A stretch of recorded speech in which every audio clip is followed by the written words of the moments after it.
Hi friends, welcome to Up and Down Tamil. இன்னைக்கு நம்ம சேனல்ல என்ன வீடியோ பார்க்க போறோம்னு பாத்தீங்கன்னா, 3 கட்டங்கள் கொடுக்கப்பட்டிருக்கக்கூடிய புதிர்கட்டங்கள் அதுதான் பார்க்க போறோம். ரொம்ப சுவாரஸ்யமான ஒரு புதிர்கட்டங்கள் தான்.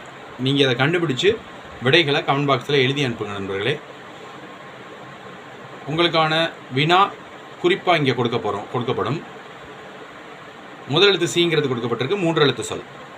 இப்போ நான் புதிர்கட்டங்களுக்கான குறிப்பை சொல்கிறேன். ரொம்ப எளிமையானது தான். இது ஒரு பெயர். இது ஒரு பெயர். நீங்கள் 3 எழுத்து வரக்கூடிய எந்த பெயர் வேணாலும் நீங்கள் எழுதி அனுப்பலாம். சரியாக தான் இருக்கும். 3 எழுத்து இருக்கக்கூடிய பெயர், ஏதாவது ஒரு பெயரோ 2 பெயரோ கூட நீங்கள் அனுப்பலாம். இது ஒரு பெயர். அதுதான் குறிப்புக்கான புதிர்கட்டங்களுக்கான குறிப்பு. கண்டுபிடிச்சு விடைகளை அனுப்புங்க நண்பர்களே. நன்றி, வணக்கம். தேங்க்ஸ் ஃபார் வாட்சிங்.